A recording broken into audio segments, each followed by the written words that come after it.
Conspiracy theories sure are popular, and they aren't going away soon. Can anybody tell me what's wrong with this picture? Why are they so prevalent in the church? Liar! The stolen election. A Chinese national registered to vote and voted. And now he's being charged for doing that. But guess what? His ballot's going to count. Hollywood elites running a ring of pedophiles. Right off the bat, I can name 6 names.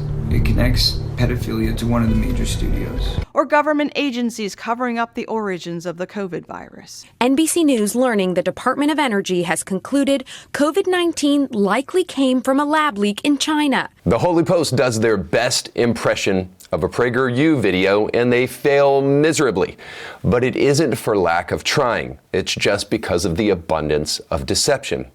Today, we're going to talk about why it's important for Christians to be on guard whenever they hear left-wing, liberalistic, progressive ideas in the guise of Christianity. We'll talk about that and more today on Indie Thinker.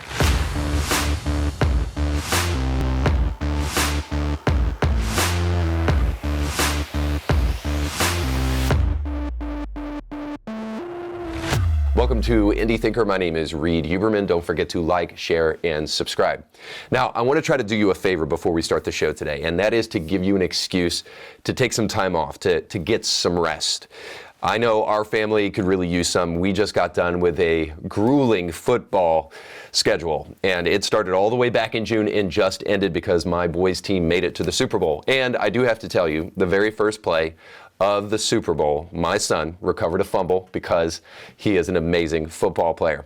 Now, I was happy to sit back and enjoy every single second of his personal and physical improvement, but it was an incredibly busy time because we had film Monday, we had practice Tuesday, we had practice Thursday, we had games on Saturday, and all of that is now finally over. So it's time for us as a family to take a breath, and I can think of no better way for us to do that and for you to do that than to take a vacation with our friends over at Sailor Ridge, especially right now as fall is kicking in and the holidays are right around the corner. You want to make sure that you take the time to enjoy this season. So if you want a little bit of relaxation before your in-laws come over for Thanksgiving, you need to check out our friends over at Sailor Ridge. They have multiple beautiful locations that will greet you with the picturesque North Georgia Appalachian Mountains, and again, during the fall, you don't want to miss that. And if you put in our promo code, you can get a discount. So make sure to go to SailorRidgeTreesort.com, look at all their beautiful locations, book something today, and when you do so, use the promo code IndieThinker10. Perhaps the greatest parable for the modern day media is that of the boy who cried wolf. Now, most of you know the story. The boy lies so much to the people that they no longer trust him, even when he actually comes and brings a report of imminent threat to them.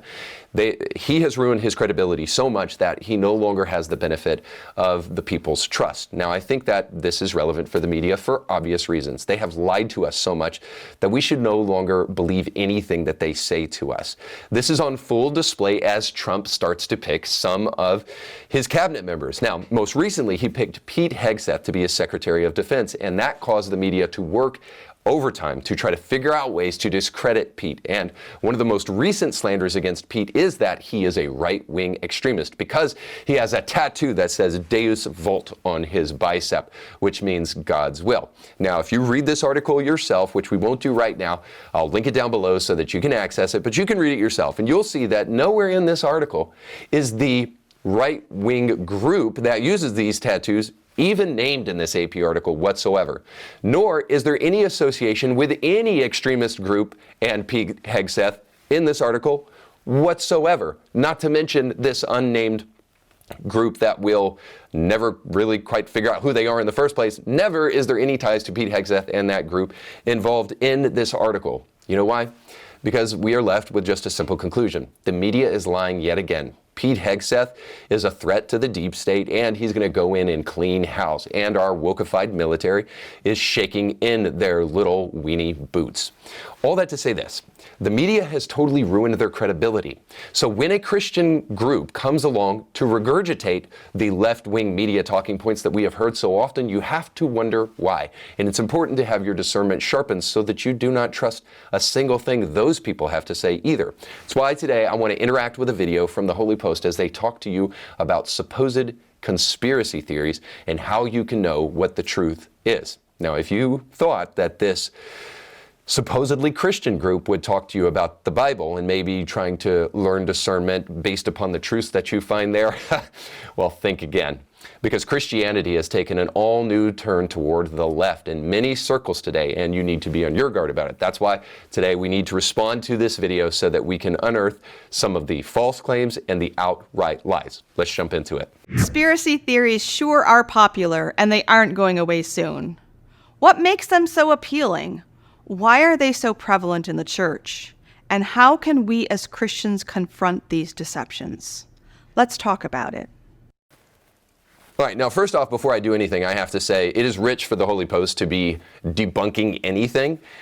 Probably nobody on the internet has done more videos in response to the Holy Post and their total outright lies than I have, so I encourage you to go back catalog some of this stuff.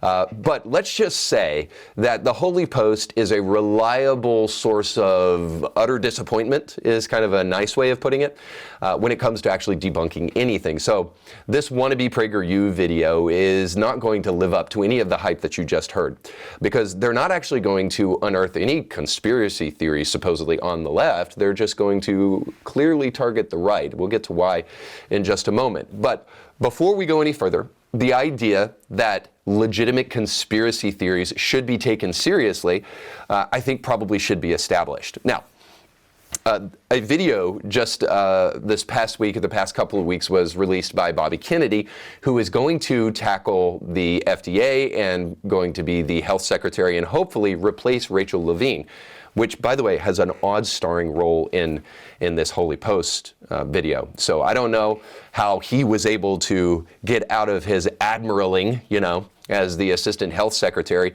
out of his cubicle and come and do this video for the Holy Post. But congratulations on the get, guys. Way to go. But anyhow, so Bobby is about to be his boss and hopefully will clean house there too. But one of the things that he has promised to do, as you can see in the video that's on the screen now, is to get rid of cancerous chemicals and other unhealthy chemicals inside of food, like tetrazine. A harmful yellow dye called tetrazine, or yellow dye number 5. What you may not know is that this dye was originally made out of the sludge that's left over when you turn coal into coke for blast furnaces. So let's just establish something real quick, that there is a healthy kind of conspiracy theory, right? And one of those would be that the FDA, hopefully inarguably, is putting chemicals and preservatives in food that are actually not good for the American public, also that those foods can have a longer shelf life, and so that they can sell those products without having to throw them away. Now, that should be an obvious thing that all of us can agree to, that there are people who are more interested in profit than they are in the health and well-being of the American people. That is evidenced by the fact that there are chemicals in foods that are banned in foreign countries that are not banned in America. And hopefully Bobby Kennedy will do something about that. But so let's just put it out there at the very outset of this video that there are healthy conspiracies and unhealthy conspiracy theories, and the idea that conspiracy theories as a whole are things that we should probably be very, very wary of is a little bit ridiculous, as you'll see when this individual jumps into her definition of what conspiracy theories we should be very cautious of. A 2021 survey found that 49% of pastors frequently heard members of their congregations repeating conspiracy theories. But what is a conspiracy theory? A conspiracy theory has 3 parts. First, real quick, I want to discuss the survey that she just quoted, and it was from Lifeway, I believe. And it essentially says that about half of all pastors in America frequently hear their congregation members utter conspiracy theories. Now, this is super, super important, not only for this video, but also for your own edification and understanding here. So I think it was Twain, sounds like Twain anyway, I don't remember who said it, but there are lies, damned lies, and then there are statistics. And then even above that is like the 7th level of hell, dumpster fire, polls. And polls are largely taken by people who don't have anything beneficial to do with their time. And in this case, I think we're looking at one of probably the worst polls I've ever seen in my life. And it starts with a misdefinition of conspiracy theories. And in this poll, they define a conspiracy theory as a theory that explains an event or set of circumstances as the result of a secret plot by usually powerful conspirators. Now, that is so broad as to encompass basically everything. So 9/11 is a conspiracy theory according to that definition. So a group of people secretively who assumedly have power conspire to do something. So, by the way, this would happen every single day in Washington, D.C., if this is what a conspiracy theory is. So not only is this whole poll wrong from the very outset because of the way it misdefines conspiracy theories, but also it totally leaves undefined all the basic information that we would need to know if we're going to take this thing seriously. For instance, they do not define to you what kind of churches are polled. They do not define for you what frequently means. They do not define to you how many of the people in the pastor's church actually give these conspiracy theories. So how do we know if this is just one individual who does it frequently and the pastor hears it frequently? We don't know any of these things. All that to say that this poll is incredibly flawed and shouldn't be taken seriously at all. Now, I'll just go on record as saying that, yeah, I know people who believe in flat earth or that we didn't land on the moon. And I think those things are ridiculous and they're not backed up by any of the evidence.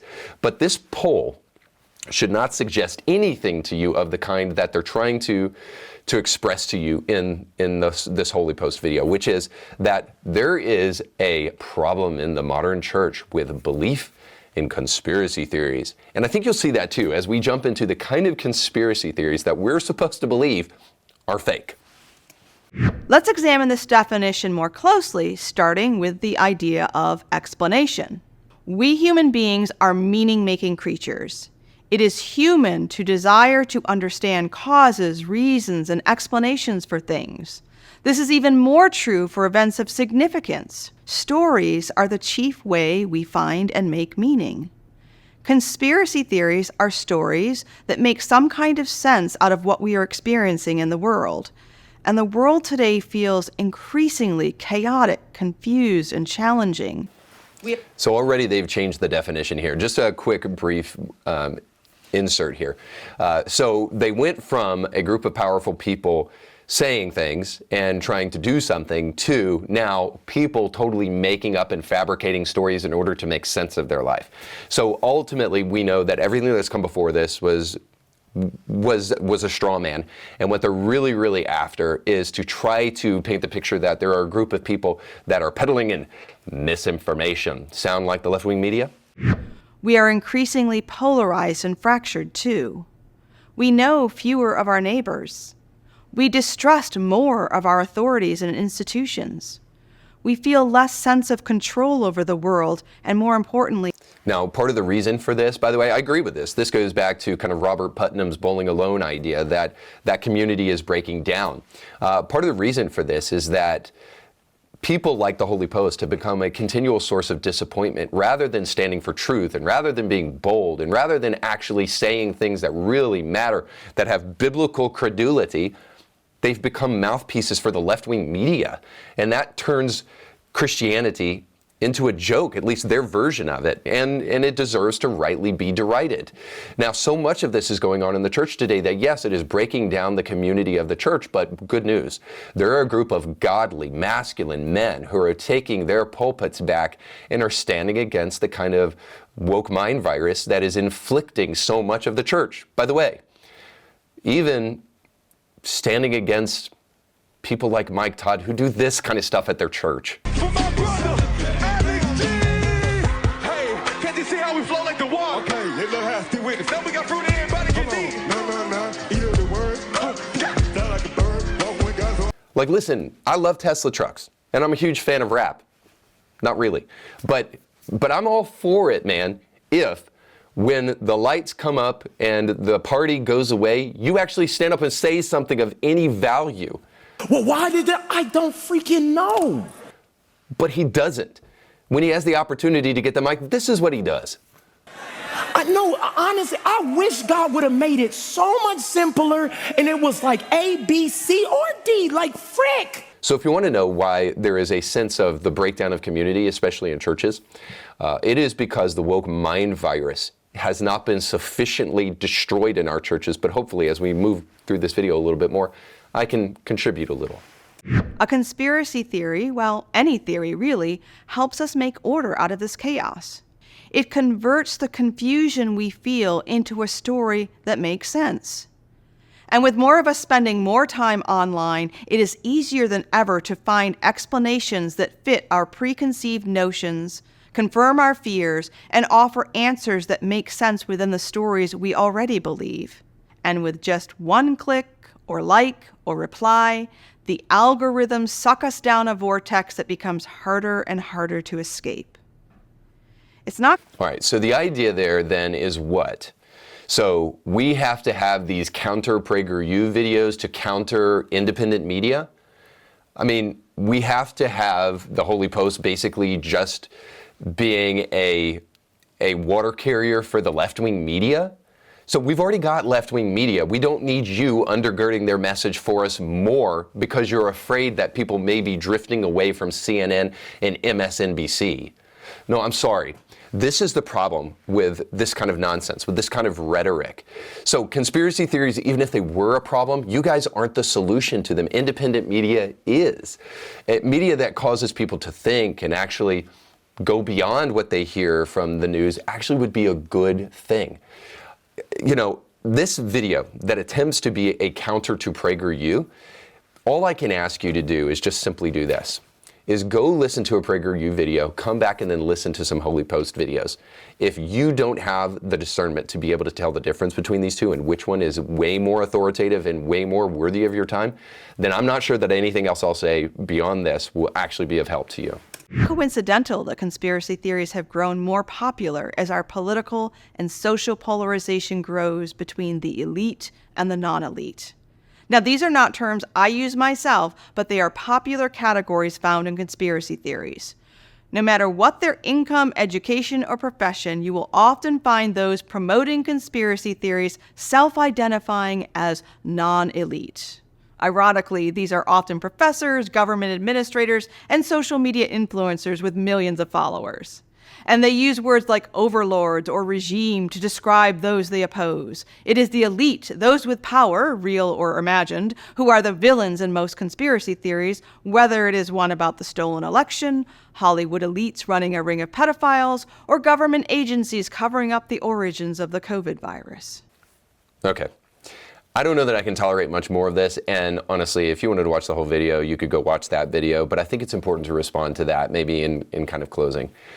We've already seen the Holy Post be dishonest and try to define conspiracy theories for us and then totally move well beyond that definition to try to insinuate, as they often do dishonestly, that anybody who believes something, that anybody who believes something out of the mainstream, obviously, is just a soulless person trying to make meaning in their life. And so they're believing fictitious stories in order to do so. So again, that's the game that they're playing here. And as part of the example they give us to prove this is they talk about Hollywood sex rings. By the way, I don't know if you've heard of Puff Daddy. Diddy's home in Los Angeles has been raided by Homeland Security. Of course, we're learning more information. As you can see, potentially law enforcement officials and other officials just outside of a gate, this on a street. Maybe like the FBI arresting him for sex trafficking and that kind of thing isn't enough. Now, to the degree to which we believe that this is all over Hollywood, is a totally different story. But again, they're playing a crafty little deceptive game here that's best identified with a figure. Who's the guy? Who's the guy? Who could it be? Who could it be? I just can't imagine who. Could it be Satan? Oh yeah, that's the guy. They're playing a semantic game here on purpose because they are either useful idiots or they themselves know that they're being deceptive. And the way that they're doing that is especially with the last two things. The idea that there is election fraud and the idea that there was a group of people who wanted to cover up the origin of the COVID virus. Now, if you believe those things, you know what you are? You're a conspiracy theorist, and shame on you. I mean, this boggles the mind. These guys cannot be this stupid. They have to be deceptive.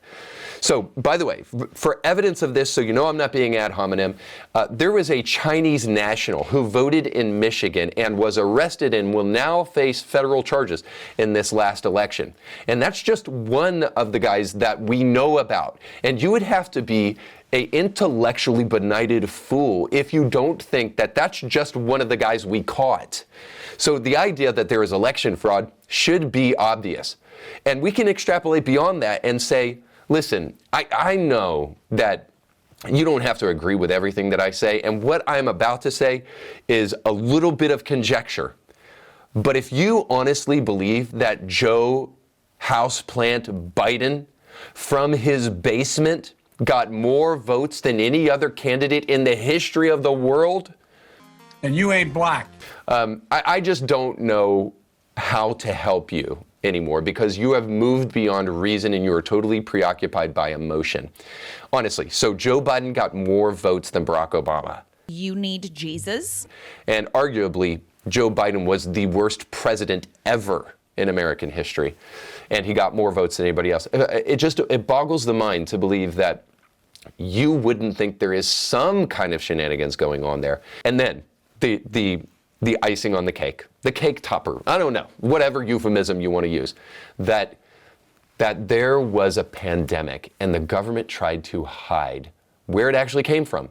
The disease is the same name as the lab.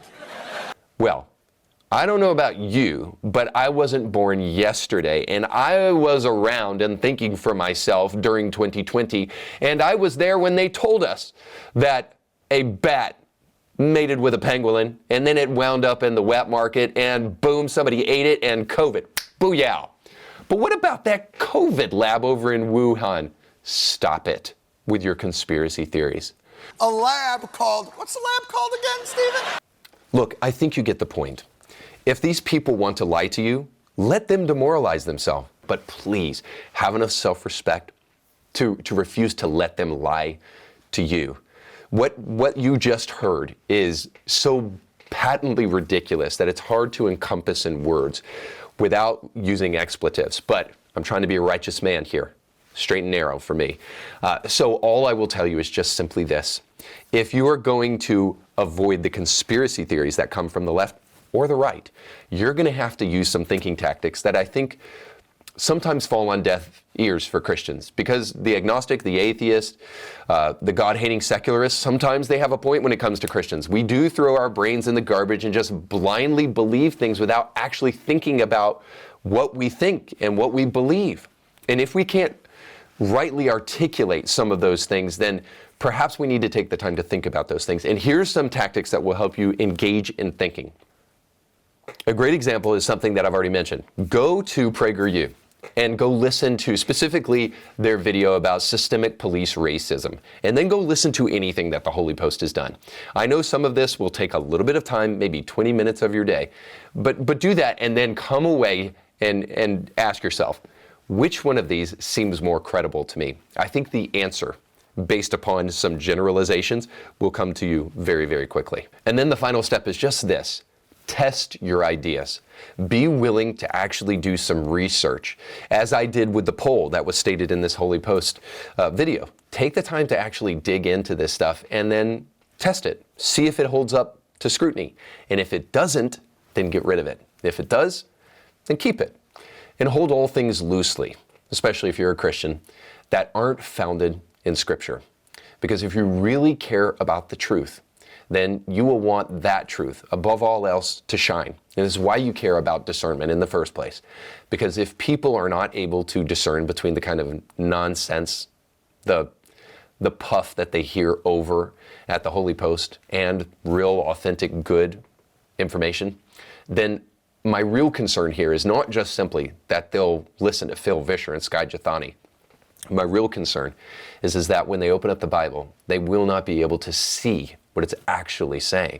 So as you understand truth more and more, you learn to test it, you learn to deduce, you learn to use common sense, you'll be able to read Scripture even more powerfully than you did before.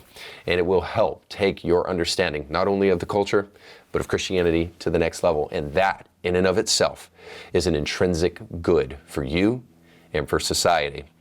All right, if you want to take your indie thinking journey to the next level, I highly encourage you to get a membership over at indiethinker.org/support. But more importantly, don't forget to check our sponsors down below in the description of this podcast. You can comment as well. But most importantly, go with God.